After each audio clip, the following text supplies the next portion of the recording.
Des listes interminables affichées sur les murs de ce bureau de vote de Glen Norah dans la banlieue d'Harare. À charge pour les électeurs de vérifier s'ils y figurent bien pour pouvoir voter. Et certains ont beau chercher, leurs noms n'apparaissent pas sur les listes. Cela vous décourage, vous finissez par abandonner en vous disant « je le ferai la prochaine fois ».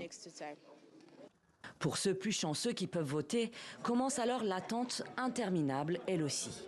Un parcours de combattant qui a duré plus de 24 heures pour Anne Taundi jusqu'à son arrivée devant l'urne.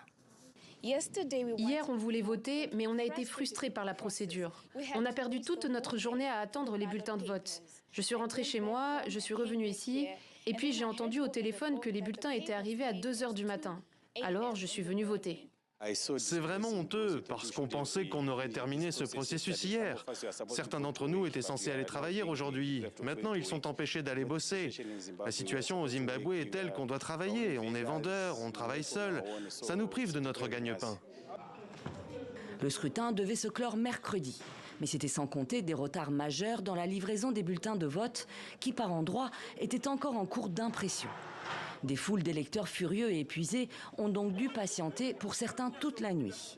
Une situation dénoncée par le candidat de l'opposition, l'avocat et pasteur Nelson Chamisa. On a clairement affaire à des entraves aboutissant à supprimer des électeurs, un cas classique de triche archaïque datant de l'âge de pierre. On trouve une excuse pour dire qu'on a tous les autres bulletins, les bulletins locaux sont là, les bulletins législatifs sont là, mais on n'a pas les bulletins de la présidentielle.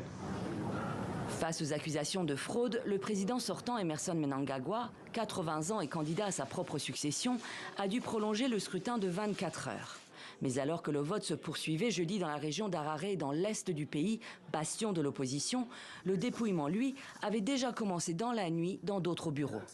Une pagaille électorale à laquelle s'ajoute un raid de la police survenu mercredi soir dans un hôtel de la capitale.